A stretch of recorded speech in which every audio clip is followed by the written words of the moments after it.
The movie begins with a series of death photographs, a practice which was prevalent centuries ago. We also see glimpses of someone cutting through human flesh and spilling a lot of blood.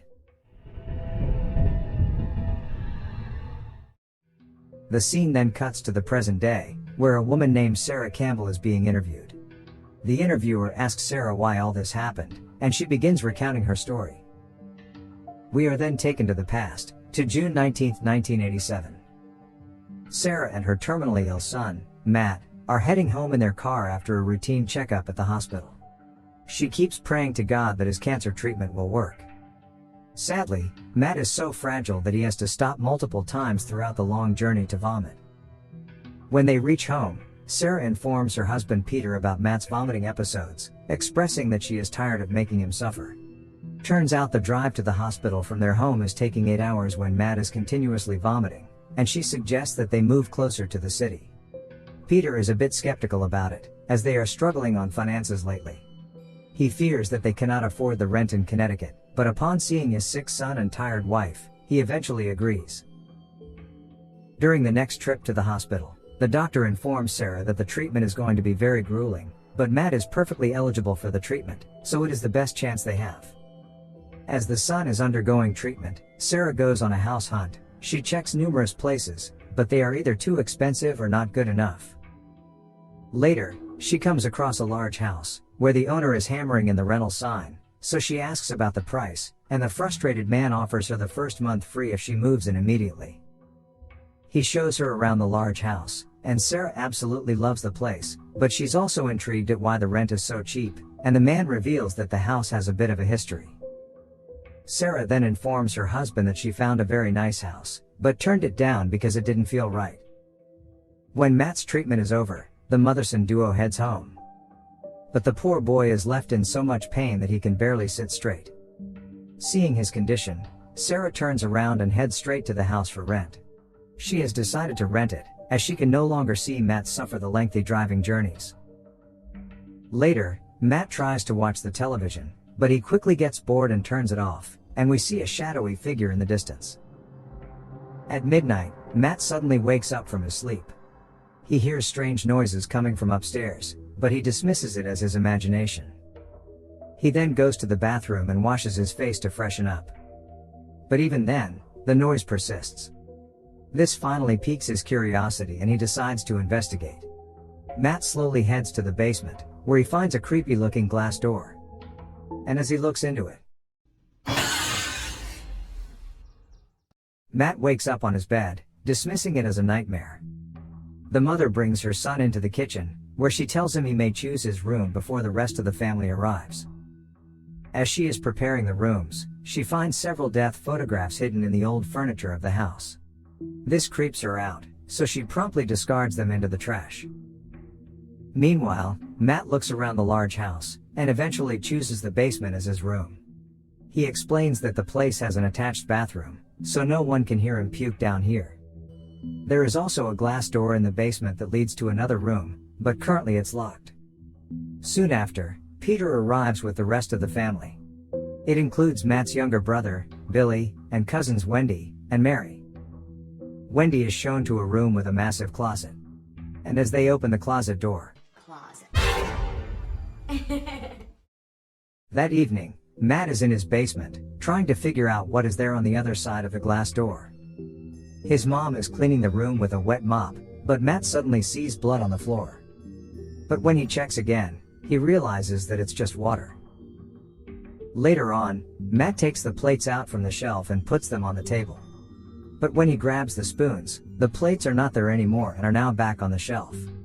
He asks his mom if she did it, but she denies it. Matt then finds the plates missing and they fall to the ground behind him. Sarah apologizes for making him work, but Matt tells her that he didn't drop it. Worried, she asks if he started seeing things, but he tells her everything is fine. Turns out the doctor has told them that if he starts hallucinating, he'll be deemed unsuitable for the treatment. Later at night, Matt wakes up to strange noises coming from behind the glass door. He sees a bearded man and a boy inside the room. The man is carving symbols and letters on a dead body, as the boy carefully watches. He then grabs a sharp tool and cuts off the corpse's eyelid, right when Matt wakes up in his bed.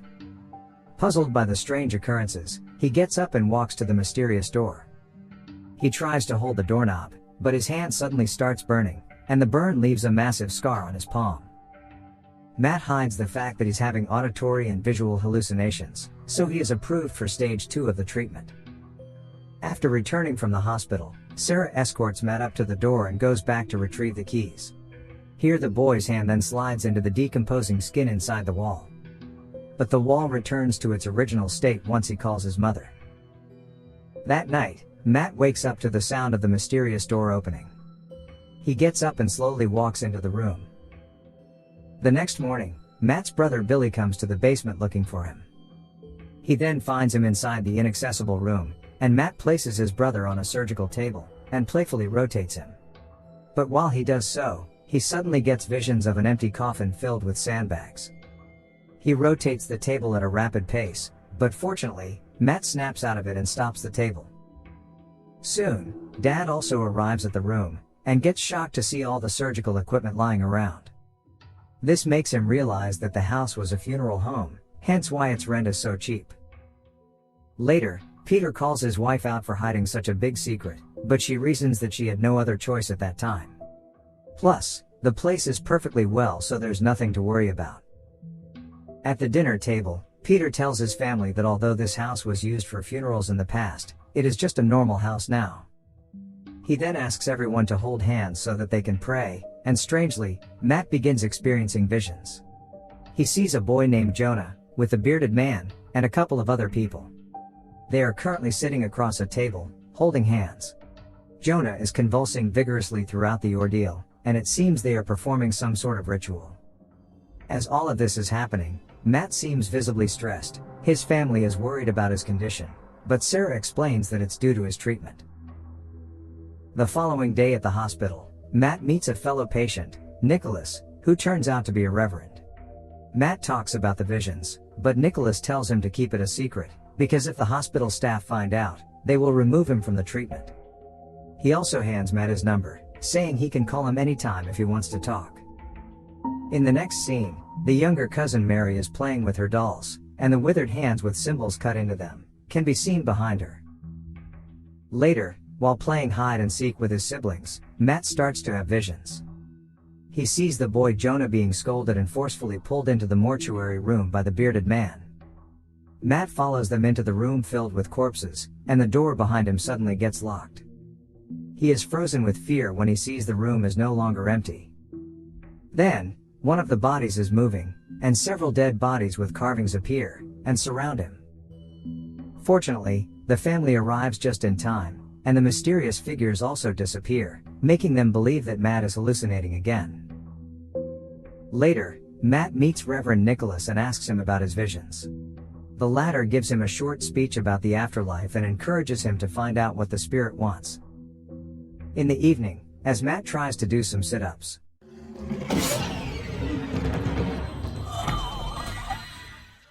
the burned figure suddenly shows up, as if it's trying to communicate. When the family returns home that night, they find a shirtless Matt is ripped at the wall with his fingers, and he placed a pile of furniture in the center of the room.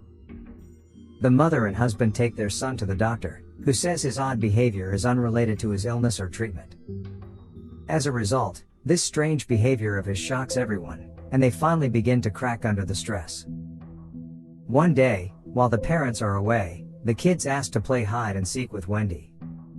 She agrees and the two run to find their hiding spot. Billy gets inside the dumbwaiter, while Mary hides in the attic. Suddenly, the little boy notices the burnt figure behind him, and he anxiously tries to get out. The door seems to be stuck, and luckily, Wendy arrives at the scene. They then hear Mary screaming from the attic, and rush to the place, finding her foot stuck on the broken floorboard. Matt pulls her leg out, and then he looks through the hole.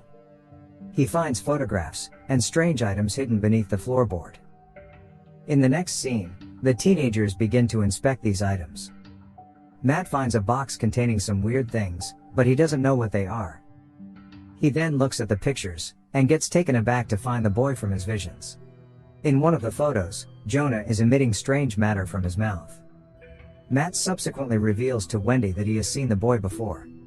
He has been seeing him since the day he arrived at the house. Hearing this, Wendy realizes that the house is haunted, so she decides to find more about the house and its owners. At the local library, she eventually discovers that the funeral home was run by a man named Ramsey Aikman, the terrifying bearded person Matt always dreamed about. He used to conduct psychic research on his clients. Jonah was his assistant, but he was not just some ordinary boy, he was a medium, through which dead people could be contacted. So, Aikman used him to conduct regular seances, and people from all over the world came to contact their deceased relatives. Aikman also found a way to amplify the seances, through which he could make things appear, things like ectoplasm. Ectoplasm is a mysterious protoplasmic substance. It streams out of the body of the mediums through the mouths, ears, noses, eyes, and even the lower orifices. It is revealed that Aikman performed all his seances in this house. They were extremely popular and attracted a lot of influential researchers. But during one seance, he and all 4 sitters suddenly got killed. The cause could not be determined, while Jonah disappeared, never to be found again. 30 years after the incident, during the 1950s, when the state highway was expanded, it passed through the county's cemetery. The government dug the graves to relocate them to a different plot, but they found empty coffins filled with sandbags. Someone had stolen the bodies long ago, and Matt speculates that either Aikman or Jonah is responsible for all this. The two then invite Nicholas to take a look at the items. The Reverend is shocked by the discovery, and he reveals that the strange items in the box are human eyelids. He theorizes that Aikman was practicing necromancy, a form of magic, through control of the dead's body parts like their eyelids. He also enhanced Jonah's power through the same process, and theorizes that Aikman bound the spirit of the dead to amplify his seances, via rituals like desecrating their bodies. He then asks the teenagers to pray for the people who died in the house. But as soon as they hold each other's hands, Matt teleports into Jonah's world where he is performing the last seance. As Aikman watches, the boy starts shaking, and ultimately emits ectoplasm from his mouth.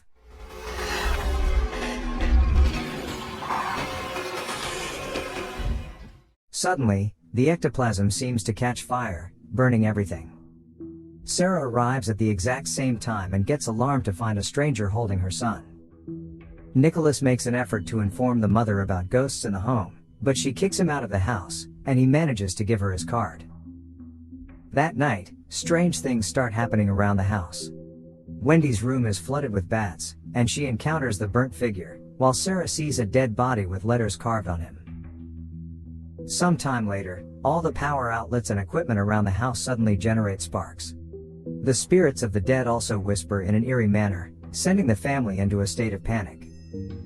As a result, Sarah finally decides to call Reverend Nicholas for help, and he arrives at their home.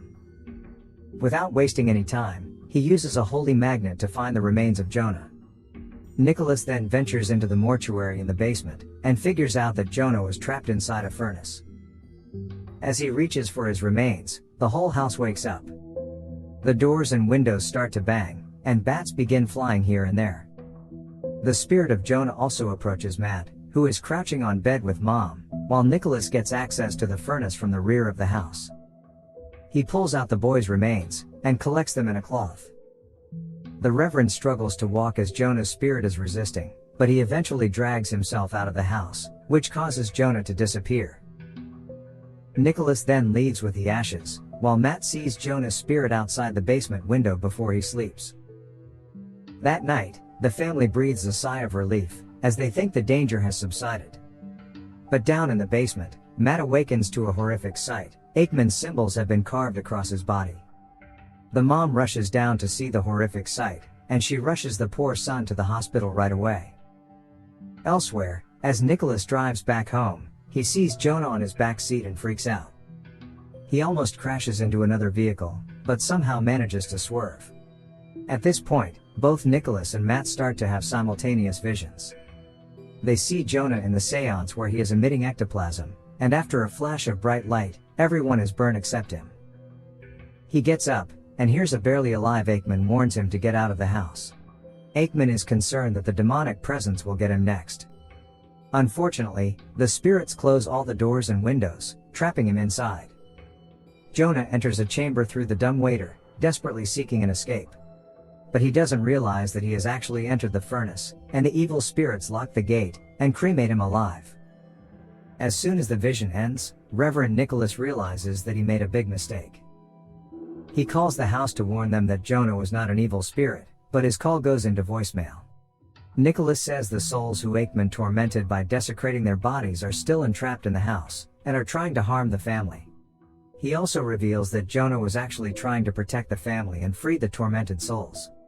But now that he has been removed from the house, the dead souls have been let loose.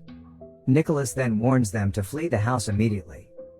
Wendy, who is in the bathroom, is attacked by the spirits, who try to suffocate her, but she manages to survive.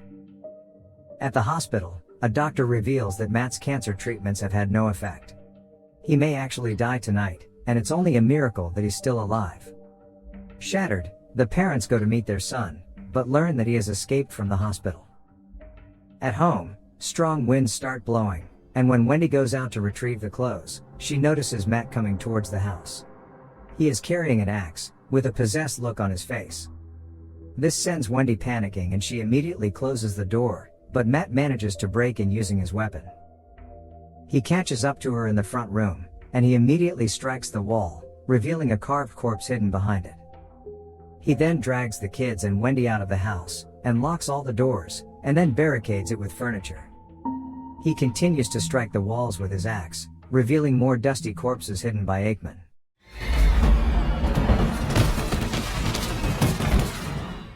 They tumble into the room in large numbers, but our boy keeps on striking the walls, revealing more and more horrifying sights. After this, Matt pours Aikman's formaldehyde all over the bodies and the walls, and then he lights them on fire. He also throws the pictures and human eyelids into the flames. Soon, Matt finds himself surrounded by the spirits of the desecrated bodies. Realizing that he is going to die, he kneels before them and screams. Outside, his parents, Reverend Nicholas, and the emergency services have all arrived. Hearing his son's screams, Peter runs towards the front door, but he is stopped by the cops, while Sarah manages to sneak inside the house through the side door. Upon finding Matt unconscious on the ground, she drags him to a corner and tries to wake him up. Finally, the spirits, who have finally been freed, start disappearing. The firefighters also break into the wall and rescue the duo. The emergency crew attempts to resuscitate Matt, while Sarah frantically cries and prays. As he is about to die, he has a vision of himself in the graveyard, and he spots Jonah, who is no longer burnt. Matt is about to follow him, but he hears his mother's voice and suddenly comes to life. As he wakes up, Nicholas can see Jonah's spirit, who can finally leave Matt, while the family gathers around the poor son. The movie then cuts to the present. In her interview, Sarah reveals that Matt's cancer disappeared, and he is alive and well. The house was rebuilt and resold, with no further reported incidents of haunting.